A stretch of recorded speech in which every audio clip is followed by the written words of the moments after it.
வணக்கம். அரவிந்த் கோட் ஃபார்ம்லேருந்து உங்கள் அரவிந்த்.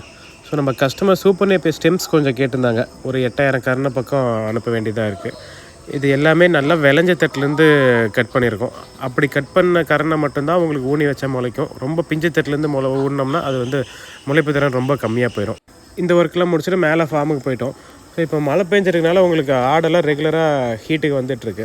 ஸோ இப்போ இதெல்லாமே பார்த்திங்கன்னா உங்களுக்கு ஃபீமேல் கிட்ஸு அரௌண்ட் ஒரு 7-8 மந்த்ஸ் அந்த ரேஞ்ச் ஆகுது. ஒரு 30-35 கிலோவுக்கு மேலே இருக்குது. அது பார்த்திங்கன்னா ஒரே மாதிரியே வாழை ஆட்டிகிட்ருக்கோம்.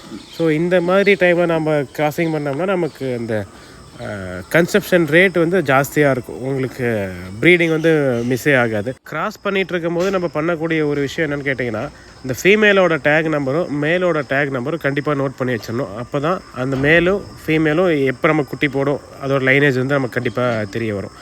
ஸோ இப்போ மழை காலங்கிறனால நமக்கு அந்த மேலில் ரொம்ப அந்த முடி சுருண்ட மாதிரி அந்த மாதிரிலாம் ஆகக்கூடாதுன்னா, இந்த மாதிரி நம்ம சீப்பு வச்சு சீவிட்டு அதோட பழைய முடியெல்லாம் எடுத்துட்டோன்னா உங்களுக்கு அது எப்போயுமே கொஞ்சம் ஃப்ரெஷ்ஷாக இருக்கும். இந்த மாதிரி ஊனி பெயின் தொல்லையில் இருந்தாலும் அது கொஞ்சம் ஸ்ட்ரெஸ் ஃப்ரீயாக இருக்கும். உங்களுக்கு போட்டு சுரியறதோ இல்லை எதுலையாவது போட்டு கிரில் அறுக்கிற மாதிரி ப்ராப்ளம்ஸ் எல்லாம் உங்களுக்கு வரவே வராது.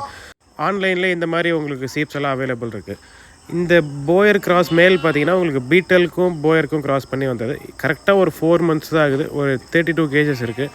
இது வந்து ஒரு 22 கிலோவில் இருக்கும்போதே நம்மக்கிட்ட கிளைண்ட் புக் பண்ணி வச்சிட்டாங்க. ஸோ அவங்களோட எக்ஸ்பெக்டேஷன் பார்த்திங்கன்னா எனக்கு வந்து கெடா நல்லா ஹைட்டாக வரணும், லென்த்தியாக வேணும் அப்படின்னு கேட்டுதாங்க. ஏன்னா அவங்களோட ஆடெல்லாம் கொஞ்சம் அது மாதிரி இருக்குது சொல்லியிருந்தனால இது முன்னாடியே புக் பண்ணி வச்சு எடுத்துக்கிட்டாங்க. ஸோ சொன்ன மாதிரியே இன்றைக்கி ஈவினிங் வந்துட்டாங்க டெலிவரி எடுக்கிறதுக்காக. ஸோ கொஞ்சம் பக்கத்துலனால அவங்க பைக்லேயே வச்சு கொண்டு போயிட்டாங்க. உங்களுக்கும் இந்த மாதிரி போயரில் ஒரு நல்ல கிராஸ் பண்ணுறதுக்கு கிட்ஸ் வேணும்னா நம்மக்கிட்ட முன்னாடி சொல்லி வாங்கிக்கலாம். வீடியோ பார்த்த எல்லாருக்கும் தேங்க்யூ.